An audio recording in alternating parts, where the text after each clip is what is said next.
Welcome back to Sovereign Judgment, where ordinary homeowners discover that the most dangerous animal in suburbia isn't the coyote, the copperhead, or the teenager learning to parallel park. It's an HOA president with a clipboard and 12 uninterrupted minutes to explain Section 8.4c. Today's story begins with a squeaky wooden gate, a $75 fine, and one woman who believed silence was not only golden but enforceable. By the time we were done, there was a 40-foot ham radio tower standing beside that gate, communicating with 3 continents and casting a shadow directly across her hydrangeas. Before we get into it, tell me where you're listening from. City, state, country, or whichever suburban development currently considers beige an architectural philosophy. All right, let's raise the antenna. The first letter arrived on a Tuesday morning at exactly 8:12. Wedged into my mailbox with the kind of force normally reserved for eviction notices and wedding invitations from cousins you barely remember. It was cream-colored, embossed, and thick enough to suggest either legal action or an unnecessarily expensive brunch menu. Across the front, in navy blue lettering, were the words, Cedar Lantern Estates Homeowners Association Compliance Division. Cedar Lantern Estates did not have a compliance division. It had a retired dentist named Howard, a shared Gmail account, and a filing cabinet in the pool house that smelled faintly of chlorine and mouse ambition. Still, there it was. I opened the envelope at my kitchen counter while wearing pizza-patterned socks and drinking coffee that had already gone cold, because my coffee has a shorter useful lifespan than a campaign promise. The letter contained one sheet of paper. Dear Mr. Daniel Mercer, it began. Although anyone who has ever written "Dear" directly above a fine is using the word the way a shark uses a smile. This notice concerns an ongoing nuisance originating from the wooden access gate, located along the western boundary of your property at 1147 Lantern Finch Drive. My gate squeaked. That was the nuisance. Not a barking dog, not a midnight drum circle, not a backyard trebuchet launching spoiled pumpkins toward the community pool. A gate. Specifically, one cedar gate that produced a brief, high-pitched creak when opened beyond 45 degrees. The letter described the noise as repetitive, disruptive, and inconsistent with the peaceful residential character of the community. I opened the gate twice a day, once in the morning to wheel my trash bin out, once in the afternoon to wheel it back in. The entire sound lasted perhaps 9/10 of a second, which meant the gate's total daily contribution to neighborhood noise pollution was less than 2 seconds. My refrigerator had made more aggressive statements.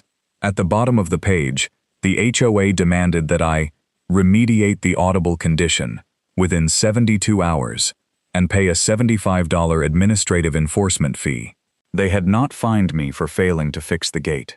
They had fined me for being notified that they wanted me to fix the gate. That is the HOA version of charging admission to an argument.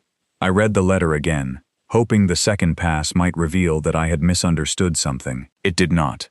The western boundary of my property backed onto a narrow landscaping strip containing 3 wax myrtles, a drainage swale, and the home of Patricia Bellwether, president of the Cedar Lantern Estates HOA. Patricia lived at 1149 Lantern Finch Drive. Her upstairs bathroom window overlooked my gate from a distance of 63 feet. I knew the exact distance because I had measured the property years earlier, back when Patricia complained that my rain barrel was visually industrial. It was brown. It looked like a barrel. Apparently, this had caught the HOA unprepared. I set the letter down beside my cold coffee and looked through the kitchen window at the gate. It stood quietly between 2 sections of cedar fence, appearing about as threatening as a church picnic after the potato salad had been refrigerated. I walked outside. The morning was bright, still, and warm. Somewhere down the street, a leaf blower screamed like a jet engine trying to inhale a beach towel. I opened the gate, squeak. I closed it. Nothing. I opened it again, squeak. From Patricia's house, a curtain moved. Not much. Just enough to let me know the matter was under observation. I gave the window a polite wave. The curtain snapped shut like it had been caught committing insurance fraud. My house mattered to me more than I usually admitted. I had bought it 7 years earlier, after my father died, and left me enough money for a down payment, but not enough emotional instruction for what to do afterward. He had been an electrician, the kind of man who could diagnose a faulty breaker by listening to it, and could not describe his own feelings without first locating a voltage meter. We had spent 20 years building things together. Decks, radios, cabinets, one canoe that floated beautifully as long as nobody sat in it. The house on Lantern Finch Drive was the first place I had owned that felt permanent. My daughter Emily had painted one of the garage walls when she was 6, because I left an open gallon of blue paint beside a child with confidence. The oak tree in the front yard had grown from a sapling into something that shaded the porch. My father's old workbench sat in the garage, scarred with solder burns and pencil marks. I wasn't going to war over a squeaky gate, but I also wasn't going to let someone turn the place my family had built into a subscription service for arbitrary obedience. My work required patience with systems designed by people who believed they were being clear. I inspected commercial communications equipment for the County Emergency Services Department. Antennas, repeaters, backup transmitters, tower grounding systems, things that only became interesting to the public when tornadoes knocked out cellular service and everybody suddenly rediscovered radio. Most days, my job involved measuring signal loss, reviewing permits, and explaining to contractors why "probably grounded" was not a recognized engineering standard. It had trained me to read documents carefully, so I read the HOA letter a third time. Then I went to the garage, found a can of silicone lubricant, and sprayed the gate hinges. I opened the gate. Silence. I opened it 6 more times. Still silent. Problem solved. Or so I thought.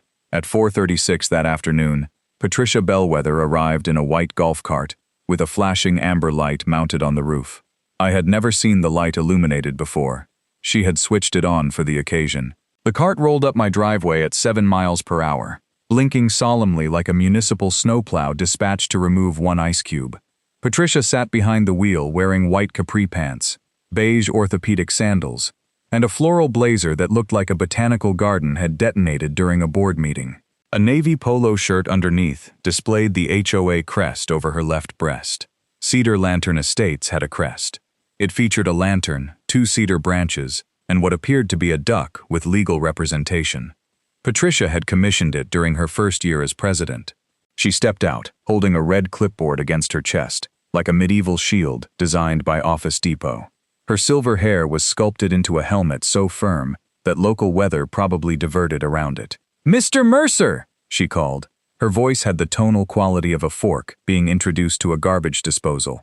I was in the garage repairing an old tabletop radio, so I wiped my hands and walked out. "Afternoon, Patricia. I assume you received the compliance notification." I did. And I lubricated the gate. She stared at me. It was a careful stare, calibrated for residents who were supposed to become nervous under sustained exposure. I did not.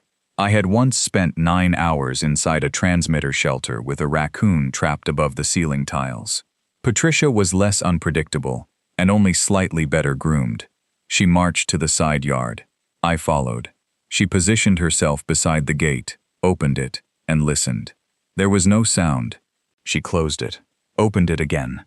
Still nothing. Her face tightened like a person trying to remember whether she had left a casserole in the oven or merely accused someone else of doing it. "The violation was documented," she said. "The squeak is gone. That does not erase the administrative fee." What did the fee administer? The compliance process. What did the compliance process cost? That is not the issue. It is exactly $75 of the issue. She straightened with the posture of a 4-star general inspecting troops who had personally disappointed her. Under Section 6.2, Paragraph D, the board may impose reasonable administrative costs related to enforcement. Can I see the board vote approving this specific cost?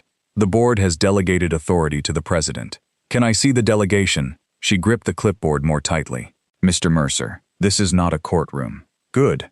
I wore my informal pizza socks. She looked down. I had forgotten I was still wearing them. Tiny pepperoni circles covered both ankles. Patricia blinked twice, as though the socks represented a procedural tactic she had not anticipated. "You have until Friday," she said. "After that, a late charge of $25 will be added. For a squeak that no longer exists. For failure to comply with the enforcement notice." I complied. "You corrected the physical violation. You have not resolved the financial violation. So the fine created a new violation. The fee is not a violation. It becomes one if I don't pay it. That is correct. And it exists because of the gate. That is also correct. But fixing the gate does not remove it. No. I nodded. That's a very efficient circle. Patricia's lips flattened until they resembled a mail slot designed exclusively for complaints. You may request a hearing before the board. When? The next scheduled compliance session. When is that? September 17th. It was May 4th. So in 4.5 months. Board members have obligations. So do I. One of mine is not giving you $75 without an explanation. Her chin rose. The amber light on the golf cart continued flashing behind her, announcing an emergency no one else could see. I strongly advise you not to become combative. I asked for a receipt. That tone is precisely what creates unnecessary conflict in communities like ours. I thought it was Gates. She let out a sound that was half scoff, half something a goose would have declined to claim as family. Then she wrote something on her clipboard. What are you writing? Resident displayed hostility during corrective inspection. You inspected a gate that had already been corrected. I am documenting the interaction. Please spell pizza socks correctly. Patricia turned and marched back to her golf cart with the determined wobble of a cruise ship entering hostile waters. Before climbing in, she pointed one finger at me. Friday, Mr. Mercer. Then she drove away at full golf cart speed, amber light blinking, clipboard secured in the passenger seat like an honored dignitary. I wish I could say that was the end of it. But HOA disputes behave like raccoons in an attic. The first noise is never the entire raccoon. On Friday, I emailed the association requesting the written policy authorizing the fee, the inspection record, the complaint, the board vote, and the exact definition of repetitive noise. At 9:03 Monday morning, Patricia replied with a scanned copy of the same letter I already had. At 9:11, I clarified that I was asking for supporting records. At 9:14, she responded, "Your refusal to acknowledge clear governing authority is noted." That sentence was the entire email. No greeting, no signature, just 12 words of concentrated middle management. The following day, I received a second notice. My unpaid $75 fee had become $100. A week later, it became $125. Then the HOA added a certified communication expense of $18.60, despite sending the letter through ordinary mail with a stamp depicting a lighthouse. The total reached $143.60. Patricia also posted a message in the private neighborhood Facebook group. She did not name me. She merely referred to one chronically non-compliant homeowner on the west side of Lantern Finch Drive who has chosen aggression over harmony. There were 9 houses on the west side of Lantern Finch Drive. 3 residents immediately texted me. One was my neighbor, Jasmine Patel, who wrote, "Is this about your gate?" I heard it once in 2024. Barely survived. Another was Leonard Pike, a 72-year-old retired school principal, whose only known hobbies were bird-watching and responding, "Interesting," when something was clearly not. He sent me a screenshot of Patricia's post and added, "Interesting."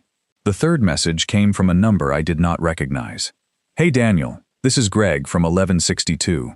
Did Patricia really fine you for a hinge?" I replied. Apparently the hinge threatened community values. Greg sent back a photograph of his lawnmower. Should I surrender this before she finds out it has an engine? The situation would have remained merely irritating if Patricia had stopped there. Patricia did not stop anywhere. She treated escalation like a loyalty program. 2 weeks after the original letter, I came home at 5:42 p.m. and found her standing in my side yard, not beside it, in it. She wore a pale yellow tracksuit with white flowers that made her look like a couch cushion appointed to public office. The red clipboard was tucked under one arm. She was photographing the gate from several angles. "Patricia." She spun around so quickly that the clipboard struck the fence. "Mr. Mercer, you startled me. You're in my yard. The association retains inspection rights. After notice." I provided notice. When? The original violation letter clearly stated that follow-up inspections could occur. That isn't notice of entry. She lifted the clipboard. Section 4.8, subsection B, grants the association reasonable access for exterior compliance verification. The gate is visible from the sidewalk. I required a close inspection. "For what?" she pointed. A tiny brass hinge screw had a faint streak of silicone lubricant below it. "This residue," she said. I waited. She waited. A bird made one uncertain chirp from the oak tree, like even it wanted clarification. "What about it?" "It may stain the fence. It's clear silicone. It has altered the uniform appearance of the hardware. You photographed lubricant." I documented a potential maintenance concern.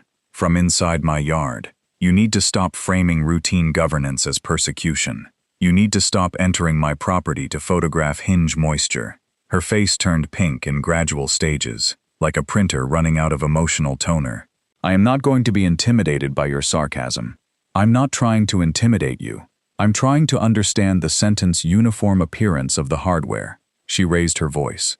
"Homeowners like you always believe the rules should apply to everyone else. I fixed the gate. You have not paid the fee. You haven't shown me where the fee came from. The fee was authorized. By whom? By the board. When? That information is privileged.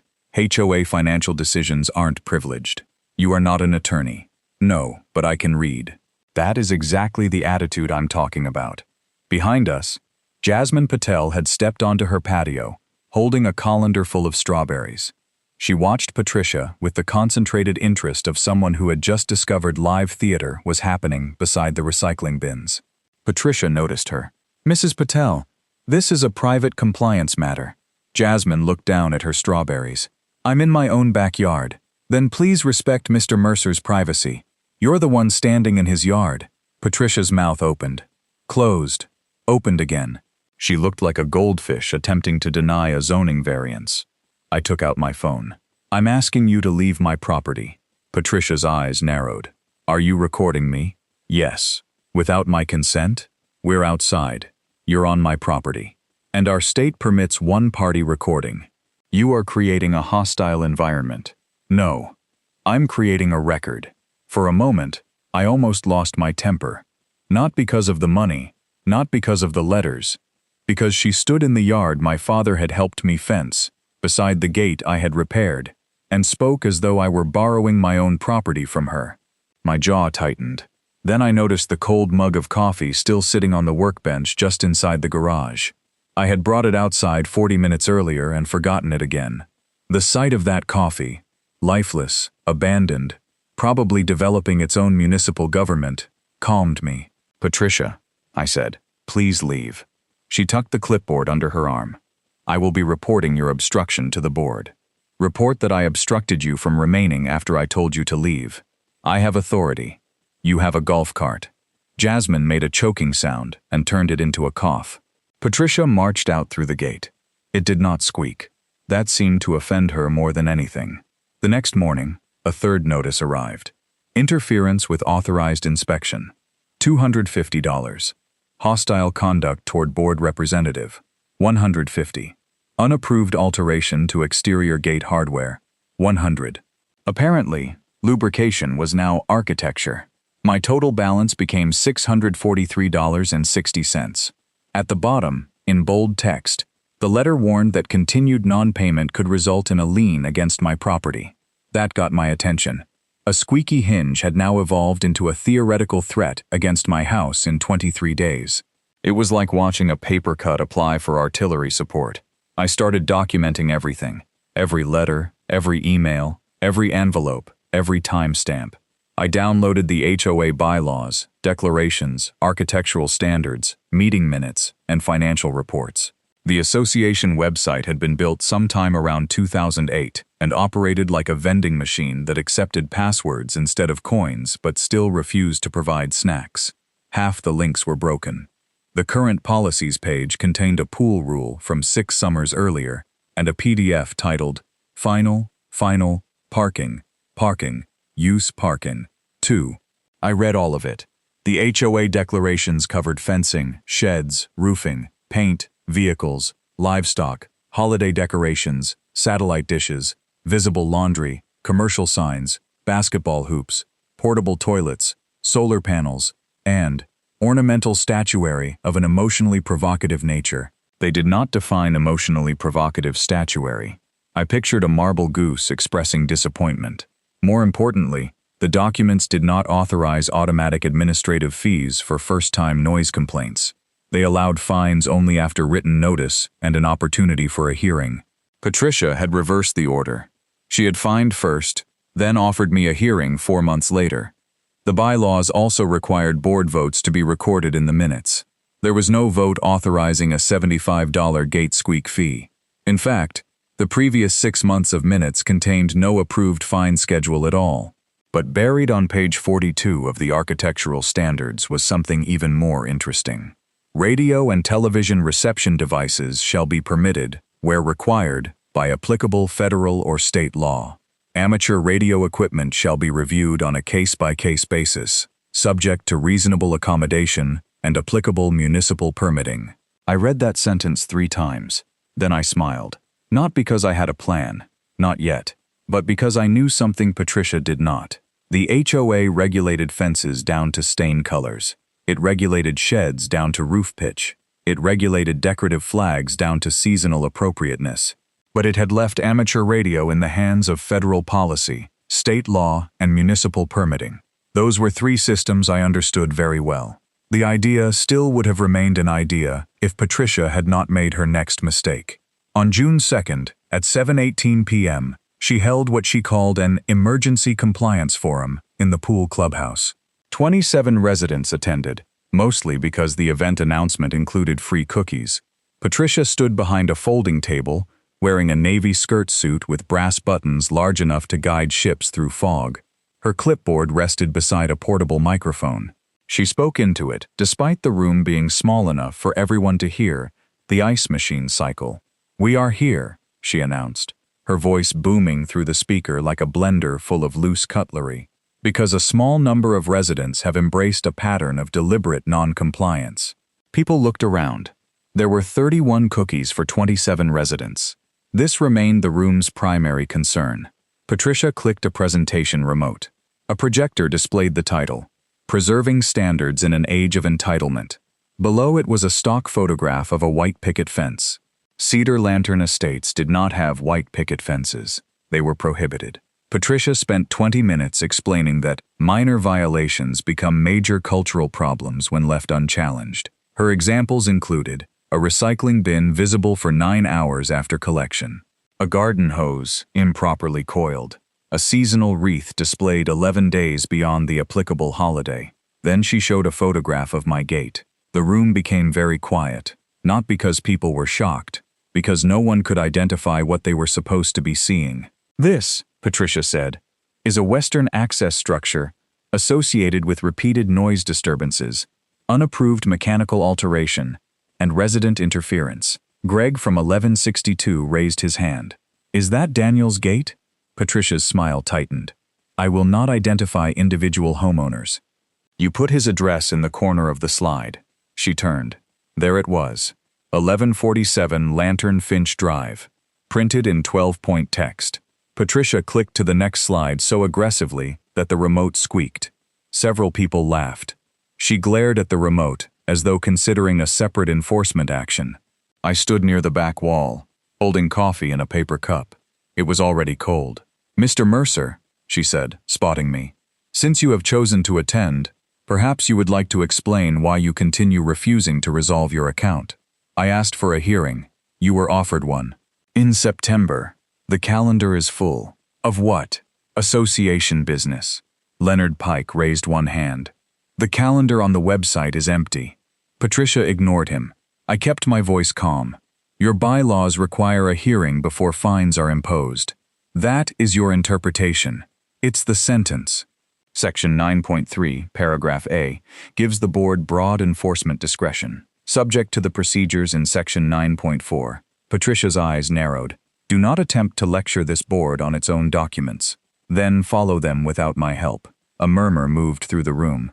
Patricia set down the microphone. It struck the table with a hollow thump that echoed through the speaker like a coconut falling inside a cathedral. "You have made your position clear," she said. "The board will now consider enhanced enforcement, including additional daily penalties, suspension of amenity privileges, and referral to association council. For the gate? For your refusal to respect process. The process you skipped." She pointed at me with the remote. Let the minutes reflect that Mr. Mercer continues to be openly defiant.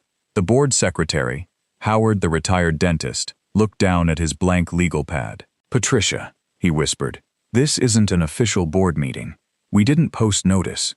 Her head turned slowly. "What? We called it a forum. Write it down anyway." "I don't think we can." Patricia's expression collapsed inward like a lawn chair folding under unexpected weight. That was when I decided I needed professional help. Not a lawyer, not yet. I needed someone who understood towers. Specifically, I needed Salvatore "Sal" Moretti. Sal owned Moretti Communications and Structural Services on the south side of fictional Bellwether County. He had erected emergency radio towers, repaired storm-damaged repeaters, installed broadcast masts, and once removed a satellite dish from the roof of a courthouse after a judge tried to save money by hiring his nephew. I had worked with Sal on 3 county projects. He was shaped like a vending machine that had developed strong opinions about anchor bolts. His beard covered most of his neck, and he wore suspenders printed with tiny lightning bolts. When I arrived at his shop the next morning, he was eating pickled eggs from a jar with a plastic fork while reading a soil load report. "Danny," he said, "you look like a man who has discovered governance." "I've discovered Patricia Bellwether." Sal stopped chewing. "Cedar Lantern Patricia? You know her? She tried to find me 8 years ago. You don't live in Cedar Lantern. I was repairing a repeater on county land behind the subdivision. She said my bucket truck was visible from the walking trail." "What did you say?" I told her the truck was 36 feet tall and orange. Visibility was one of its core competencies. I handed him the HOA letters. He read them in silence. His eyebrows climbed higher with each page. By the time he reached unapproved alteration to exterior gate hardware, they were nearly hidden beneath his baseball cap.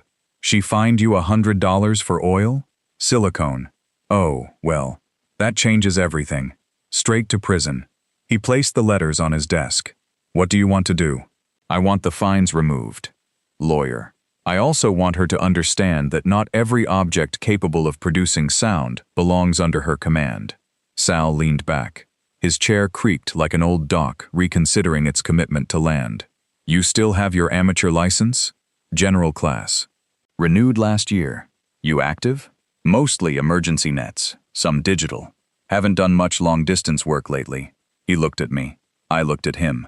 His smile appeared slowly, like sunrise over a scrapyard. "How tall is your side yard setback?" 22 feet from the fence to the house. 16 feet clear near the gate. Overhead utilities? Underground. Municipal height allowance? 50 feet for amateur radio structures in residential zones, provided the tower is engineered, grounded, and set back according to collapse radius or certified breakaway design. Sal put down the pickle jar. I knew I had found the right man when food ceased to be the most important object in his hands. He pulled a notepad toward himself. "What's the HOA language?" I showed him the paragraph. Sal read it. Then he laughed. It began as a low rumble and built until his suspenders vibrated. "Case-by-case review, subject to reasonable accommodation," he said. "Oh, Danny." She left the front door open, put out snacks, and hired a string quartet. "I'm not trying to cause trouble." "Of course not. I mean it." "I know. That's why this is going to be beautiful." He drew a rectangle representing my lot. "What you need," he said, "is a 40-foot, self-supporting, crank-up amateur radio tower with a compact directional beam, fully permitted, professionally engineered, retracted height, 24 feet, extended height, 40, galvanized steel, quiet rotor, proper lightning protection, no guy wires." That sounds expensive. Normally, yes, but I have a refurbished T-40 Monarch in storage. County replaced it during the dispatch center upgrade. Structure is perfect. New bearings, new cable, fresh galvanization. How much? For installation, foundation, engineering, rotor, beam, grounding, permit work, and the privilege of watching Patricia Bellwether discover federal communications policy. He thought for a moment. $8,600. I stared at him. That is significantly more than $75. Most worthwhile things are. I can't spend nearly $9,000 to make a point.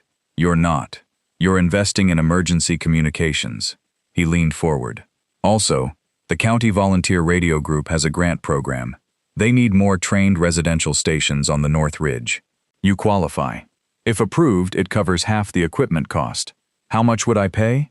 About $4,700. That is still absurd, Sal shrugged. So is a $643.60 hinge balance. I looked at the sketch. A 40-foot tower beside the gate. Not touching the gate. Not interfering with anyone. Not illegal. Not hidden. A legitimate amateur radio installation, capable of supporting emergency communications when storms took down cellular networks. My father had taught me radio on an old Heathkit receiver when I was 12. He would have loved it. He also would have called me an idiot for spending nearly $5,000 over a squeak. Then he would have helped pour the concrete. What happens if the HOA denies it? I asked. They have to give a reasonable technical basis. Not we don't like it. Not Patricia can see it from the tub. The city permit controls safety. State law limits private restrictions that effectively prevent amateur radio operation. Their own documents promise reasonable accommodation. Sal tapped the HOA notice. And if she rejects it without review, we appeal. If she delays, we document.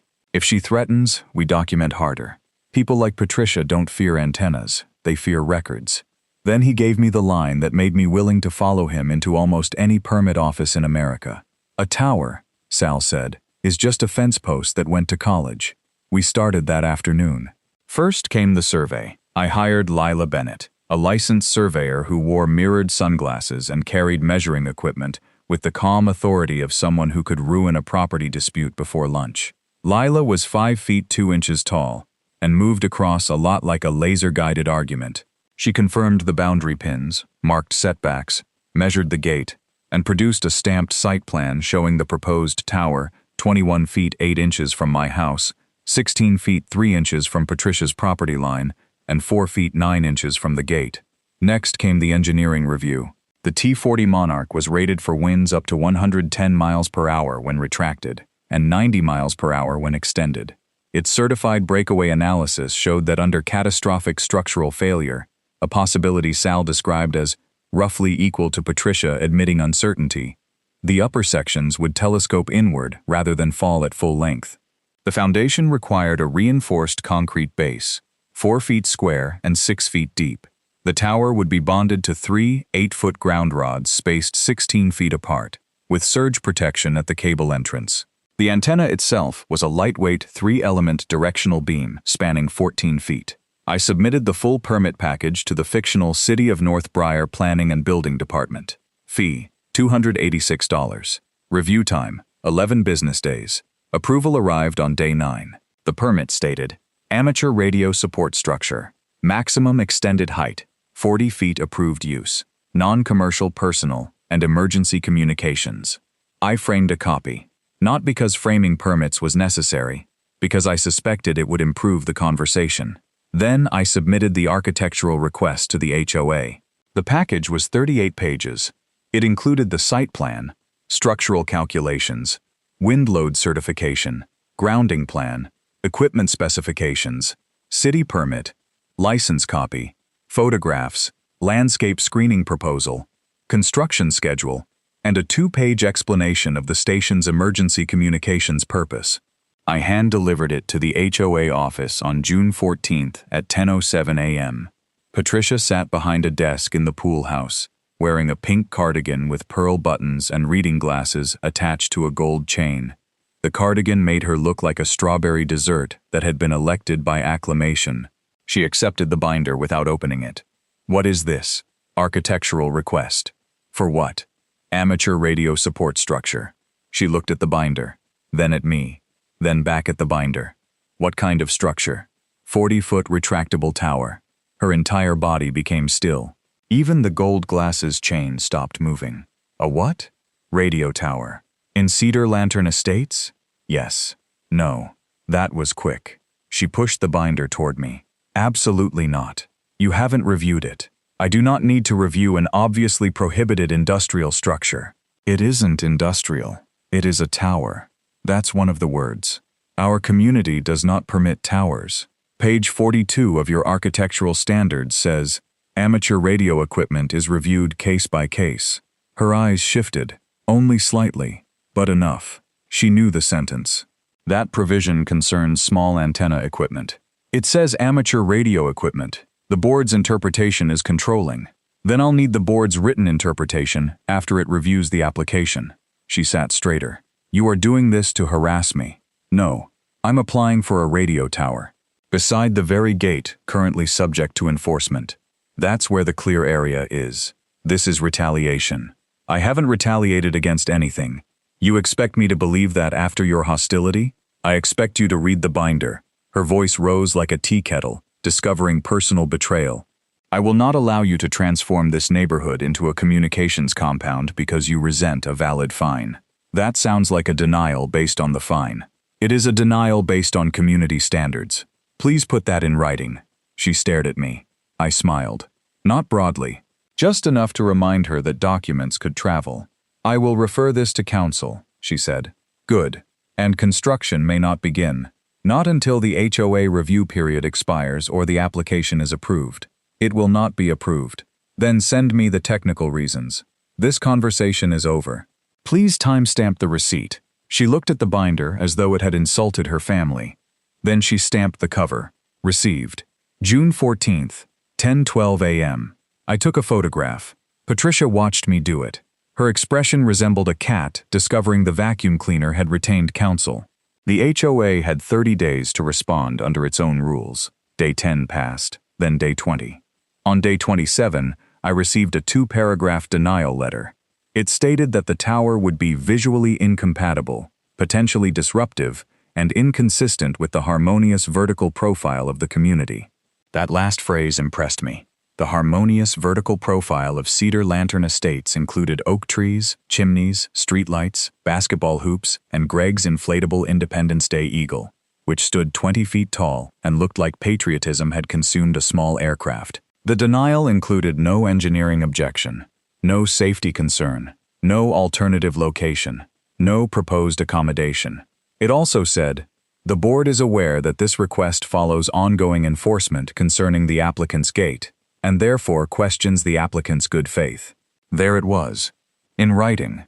Patricia had connected the tower denial directly to the disputed fine. I called Sal. She wrote it down, I said. Of course she did, he replied. A clipboard is just a diary for people who think evidence is decoration. We appealed. The appeal letter cited the HOA's own reasonable accommodation clause, the approved city permit, the lack of technical findings, and the state statute requiring private land use restrictions to reasonably accommodate amateur radio communications. We also requested an expedited hearing. This time, the HOA's attorney responded. His name was David Cresswell. His letter was careful, neutral, and noticeably free of emotional references to hinges. He proposed a meeting with the board, me, Sal, and the HOA's architectural consultant. The meeting took place on July 22nd. Patricia arrived in a cream pantsuit with shoulder pads sharp enough to receive satellite signals independently. Sal wore work boots, lightning bolt suspenders, and a shirt bearing the words, "Measure twice, blame engineering once." David Cresswell looked exhausted before anyone spoke. The architectural consultant, Ellen Wu, reviewed our plans for 14 minutes. Then she said, "Structurally, I don't see an issue." Patricia turned toward her. "You don't see an issue with 40 feet of galvanized steel? Not a structural one. What about visual impact? That's subjective." "It will loom." Sal leaned forward. "Ma'am, it retracts to 24 feet when not in use. 24 feet is still enormous. Your clubhouse chimney is 27. That is architectural. So is the tower. Just less interested in pretending to be a fireplace." David Cresswell rubbed his forehead. I presented photographs showing the tower location screened at ground level by wax myrtles and the cedar fence. I offered to paint non-galvanized components in an approved neutral shade. I agreed to retract the tower when not operating, except during emergency nets or severe weather. I agreed to quiet rotor specifications limiting operational noise. Patricia rejected every offer. "The only reasonable accommodation," she said, "is no tower." Ellen Wu looked at her. "That's not an accommodation." Patricia's neck flushed. "The board has authority to preserve aesthetics." David Cresswell spoke carefully. "Patricia, the state statute does require effective accommodation. I am aware of the statute. Then we should discuss conditions rather than total prohibition. No. The word landed flat. I looked at David, he looked at Patricia. Sal looked at the ceiling with the expression of a man thanking every known deity for witness participation. Patricia continued. This request is not about radio. It is about Mr. Mercer's refusal to respect me. The room went silent. Howard, the retired dentist, stopped writing. Ellen Wu's pen hovered above her notebook. David Cresswell closed his eyes for 1 full second. I asked, "Could you repeat that?" Patricia realized what she had said. Too late. I said he has demonstrated a pattern of disrespect toward association authority. That isn't what you said. The meaning is identical. It isn't. She turned to David. Can we stop this recording? David looked at the small digital recorder in the center of the table. No. The meeting is being recorded for the official minutes. Patricia sat back. Her face had the rigid calm of someone riding in a car after realizing the driver had missed the exit 40 miles earlier. 3 days later, the HOA approved the tower. Conditions: maximum height 40 feet. Retracted when not in active use. Neutral equipment cabinet. Professional installation. Compliance with all municipal inspections. No commercial broadcasting. Every condition already appeared in our application. The fines remained disputed, but David Cresswell agreed to suspend collection and schedule a proper hearing. The tower project was now legal, permitted, approved, and funded in part by the County Emergency Communications Grant. Patricia had created the delay. Patricia had rejected the accommodations. Patricia had admitted her motive on the record, and Patricia had finally approved the structure because her own attorney understood exactly how bad the alternative would look. Installation day arrived on August 8th. At 6:48 a.m., the first truck turned onto Lantern Finch Drive. It was a red Moretti Communications flatbed carrying the lower tower sections. Behind it came a concrete mixer, a compact excavator, a utility trailer, Sal's pickup, and Lila Bennett's survey vehicle. The convoy moved through Cedar Lantern Estates like a small infrastructure parade, organized by people who had never once considered matching balloons. Sal had obtained permission for temporary street parking. Orange cones marked the work area. A laminated copy of the city permit hung from a portable sign at the end of my driveway. At 6:53, Patricia's upstairs curtain opened. At 6:54, it closed. At 6:56, the white golf cart emerged from her garage. The amber light was already flashing. Patricia drove toward us, wearing khaki pants ironed so sharply they could have severed a garden hose and a navy HOA polo decorated with the crest.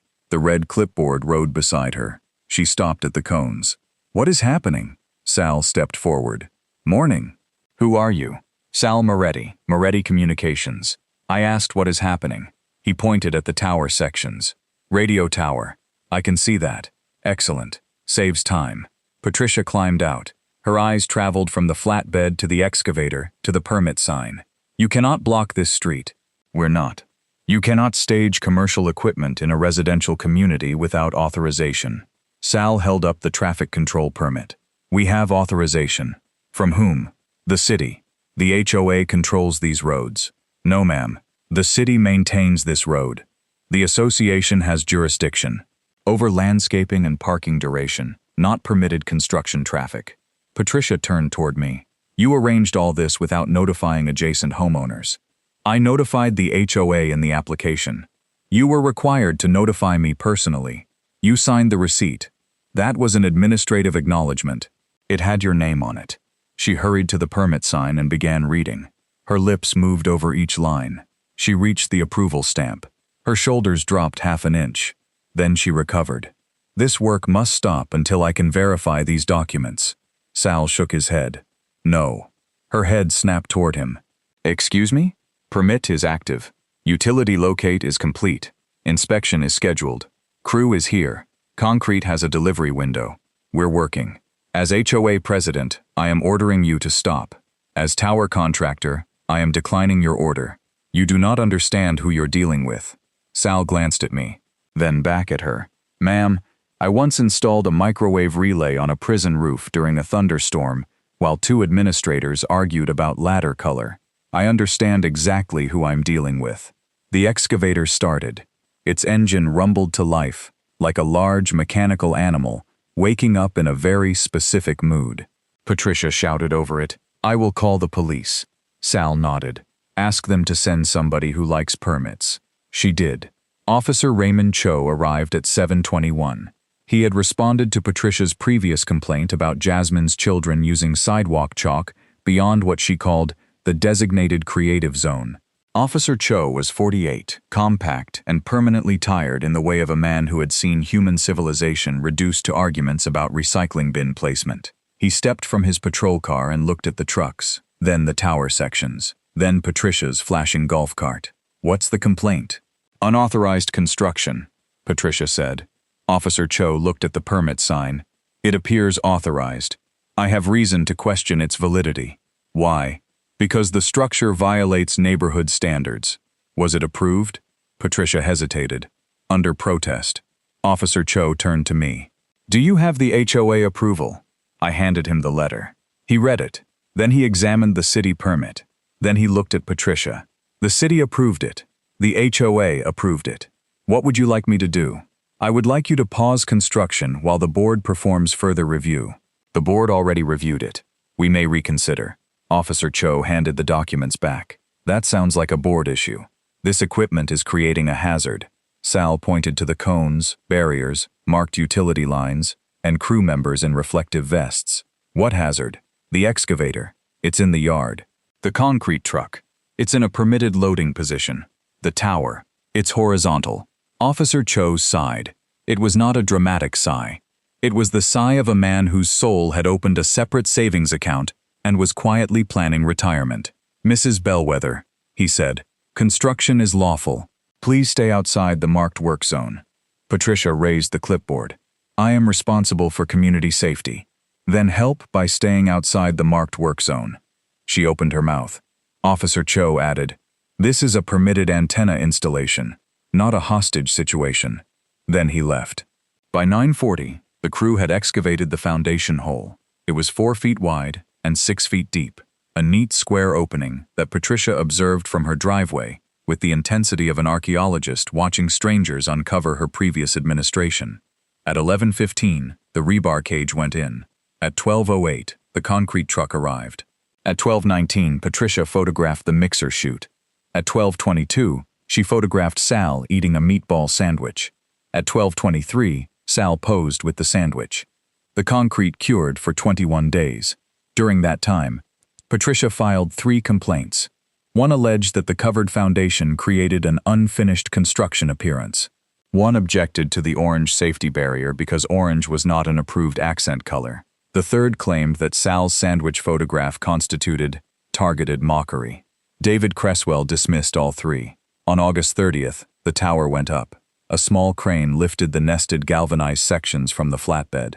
Sunlight flashed off the steel. The base settled onto the anchor bolts with less drama than Patricia opening a utility bill. Sal's crew tightened the hardware, installed the rotor, attached the beam antenna, bonded the grounding system, and ran coaxial cable through a weatherproof entry panel into my garage station.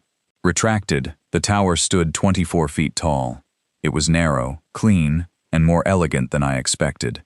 Beside the cedar gate, it looked like the gate had hired a very tall, very competent attorney. Patricia emerged at 2:07 p.m. This time, she wore a wide-brimmed sun hat and enormous sunglasses. She looked like a witness entering federal court after testifying against a garden club. She stopped on her side of the fence. "That cannot possibly be the final height. It retracts," I said. "To what?" "That's retracted." Her mouth opened. 24 feet? 24 feet. 3 inches. And it goes higher? 40 feet. When? When I'm operating. How often will that be? Depends on propagation, scheduled nets, emergencies, and whether Argentina is awake. She stared at me through the sunglasses. "You are not contacting Argentina from this neighborhood. I don't think the bylaws control Argentina. This is exactly the kind of antagonistic behavior that has made you such a difficult resident." I answered your question. You could have installed a small antenna in your attic. No, the roofing material causes signal loss, and the height would be insufficient for reliable directional operation. You could use the internet. That isn't radio. It's communication. So is shouting. But you keep bringing the clipboard. Her jaw tightened like a lug nut under a pneumatic wrench. I will be monitoring your compliance. Please remain off my property while doing it. I am allowed to visually inspect. From the street. I will inspect from any lawful vantage point. Great. I pointed toward her driveway. That one is lawful. For the first week, I kept the tower retracted while I tested the radio, tuned the antenna, verified grounding, and scheduled the final city inspection. It passed without correction. The inspector signed the approval at 10:34 a.m. on September 6th. At 7 o'clock that evening, I joined the North Briar Emergency Communications net. I activated the tower's motor.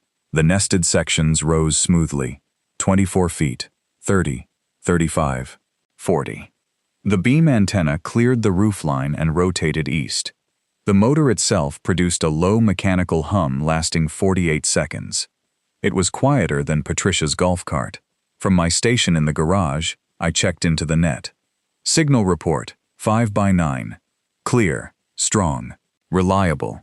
Over the next 2 weeks, I contacted amateur operators in 11 states, Canada, Portugal, and one gentleman in Costa Rica who spent 7 minutes describing his parrot.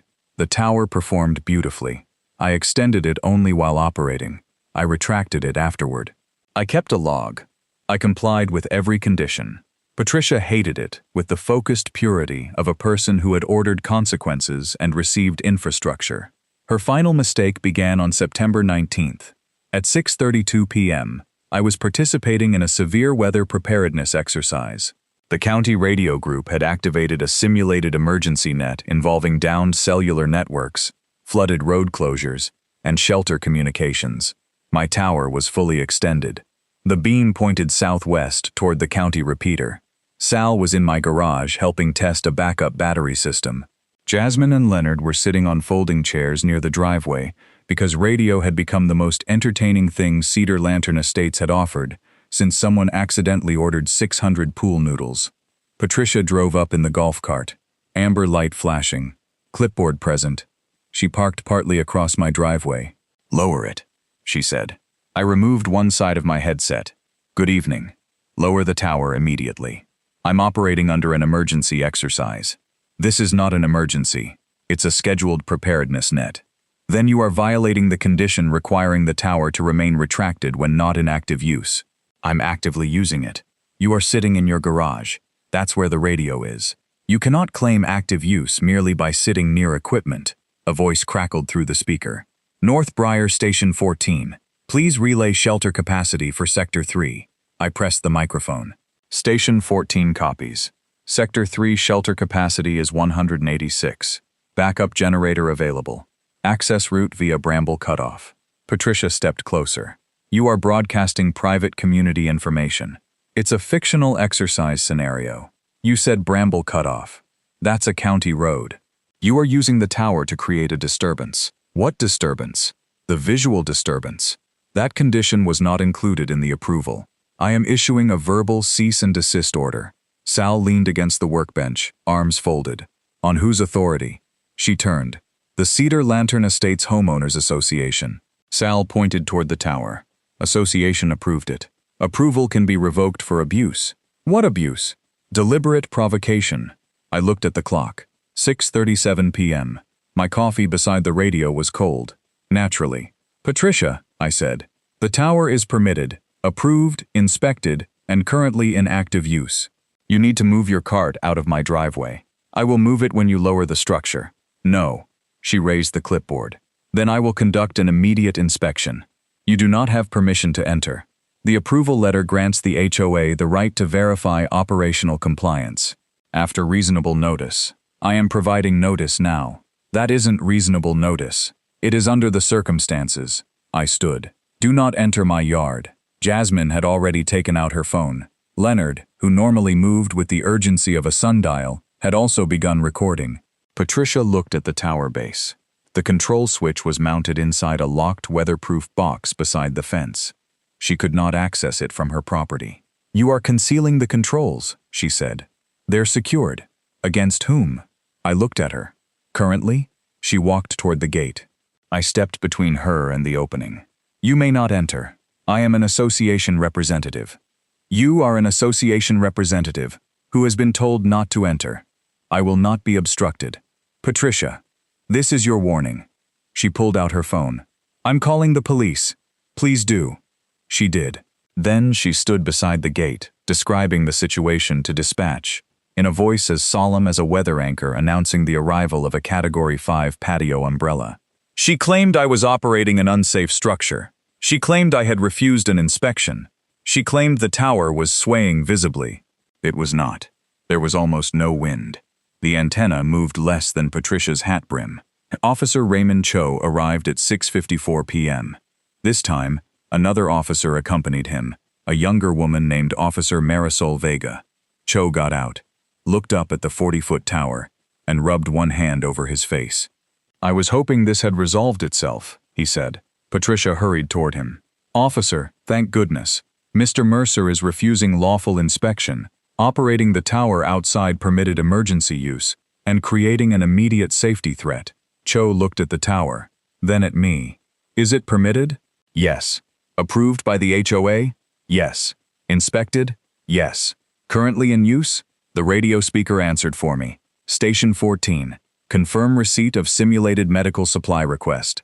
I picked up the microphone. Station 14 confirms. Simulated request received. Cho nodded. Sounds in use. Patricia's voice climbed. That proves nothing. He could be staging this conversation. Officer Vega walked over to the permit display and read the documents. Sal handed her the exercise schedule from the county emergency communications coordinator. She examined it. This is a county-sponsored drill, she said. Patricia pointed at me. He scheduled it to antagonize me. Officer Cho looked at the printed schedule. This appears to involve 42 stations. He may have influenced the date. I did not, I said. Patricia stepped toward the gate. I am going to inspect the base. Officer Cho held up one hand. Ma'am, do not enter his property without permission. The HOA has inspection rights. Do you have written notice? I am giving notice. Right now? Yes. That's not much notice. It is sufficient because I believe there is an emergency. What emergency? The tower may collapse. Sal looked up at the perfectly vertical structure. Based on what? It appears unstable. It's rated for 90-mile-per-hour wind at full extension. You would say that. You installed it. Yes. That is why my statement contains engineering. Patricia's face twisted. She moved through the gate. The silent gate. The lubricated gate. The gate responsible for everything. Officer Cho said, Mrs. Bellwether, stop. She did not. She marched 4 feet into my side yard, clipboard raised, phone recording, sun hat bobbing like a satellite dish, in search of stronger authority. I backed away. I did not touch her. I did not block her. I had warned her. The officers had warned her. She chose to enter. Patricia approached the tower base.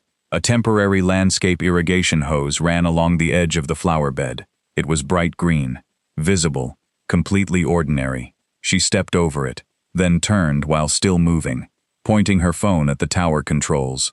Her heel caught the hose. Patricia did not fall dramatically. She performed a sequence. First came disbelief. Her arms spread. The clipboard flew upward. Her hat tilted over one eye. She hopped once on her right foot, then twice on her left, rotating slowly, like a malfunctioning lawn ornament. She reached for the fence. Missed. Grabbed the gate instead. The gate swung inward. Silently. Patricia stumbled backward through it, and landed seated in her own mulch bed beneath the wax myrtles. She was not hurt, but her dignity had left the scene at approximately highway speed. For 2 seconds, no one spoke. Then the tower's rotor activated automatically as part of my program direction change. The antenna turned overhead with a soft mechanical whir. Patricia looked up from the mulch. The beam rotated directly above her. Her mouth opened. A dry leaf clung to her blazer. She looked like a deposed monarch who had lost a territorial dispute to landscaping. You did that deliberately, she shouted. I'm 30 feet away from the controls. He programmed it. Yes, Sal said. That is how motors work. Officer Vega helped Patricia stand. Patricia brushed mulch from her pants. Then she made the mistake that ended her presidency. She pointed at the gate and shouted, in front of 2 officers, 4 neighbors, Sal, me, and 3 recording phones. I should have entered his yard weeks ago and removed that gate myself before any of this happened. Officer Cho stopped writing. Officer Vega looked at her. Patricia continued, momentum carrying her beyond the last available exit. I told the board the fines would force him to cooperate. I told them we could keep adding charges until he paid. And now he has built this monstrosity purely because the board was too weak to authorize stronger action. Howard, the retired dentist, had arrived behind the officers. He stood on the sidewalk holding a bag of groceries. His face went pale. "You told us the fine schedule had already been approved," he said. Patricia turned. "It was understood." "No," Howard said. "You said council approved it."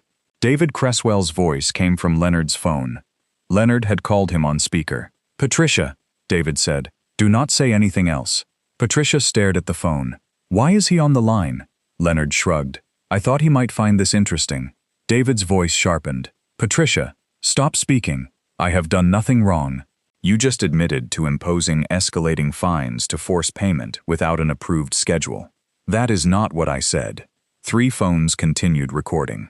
Officer Cho looked at Patricia with the exhausted sympathy of a man watching someone dig a hole, discover a ladder, and throw it away, because it had not been approved by committee. "Mrs. Bellwether," he said, "you entered private property after being told not to by the owner and by police. I was conducting an inspection. You were told not to. I had authority. That will be for the attorneys to discuss." She pointed at me. "What about him? He has permits. What about the tower? It's still a tower. What about the disturbance?"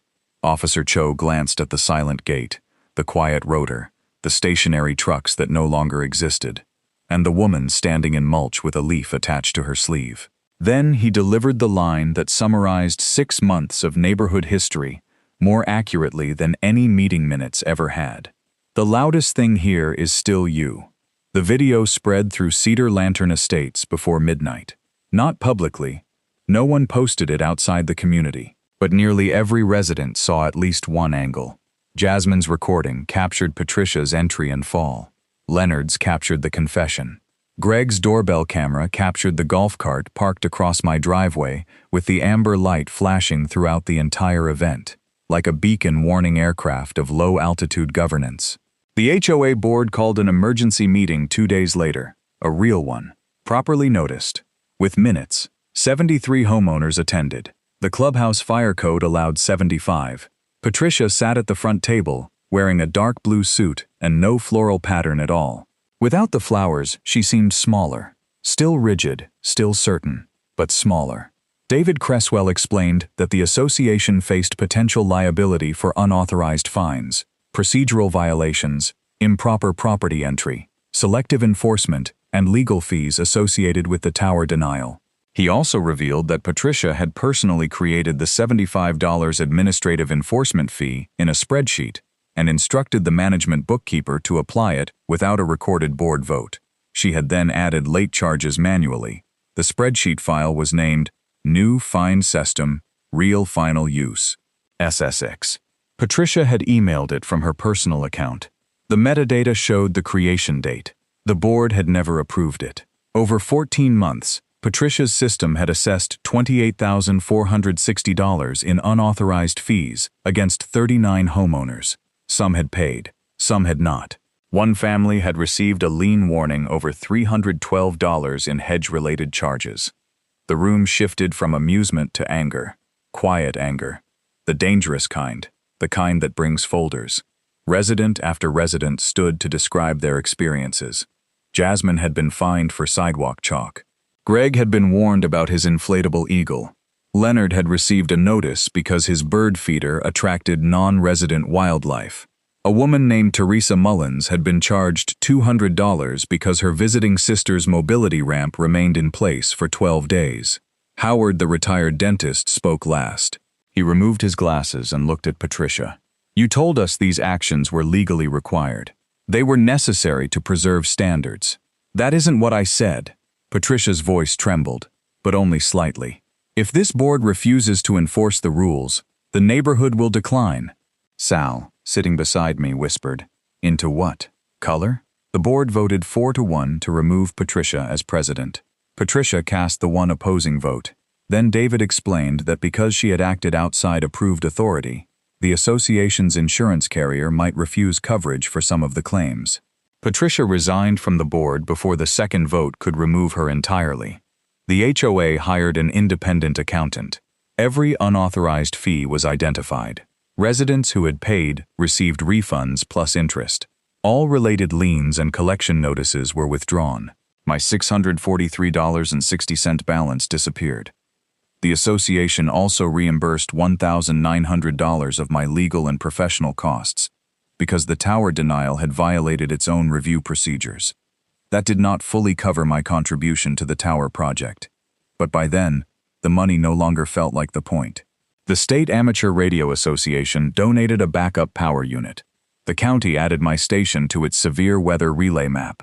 Twice that autumn, I assisted during storm nets. During one outage, my station relayed a request for portable oxygen equipment to the North Briar shelter when cellular networks became overloaded. No one in Cedar Lantern Estates complained about the tower that night. The HOA adopted a new enforcement policy.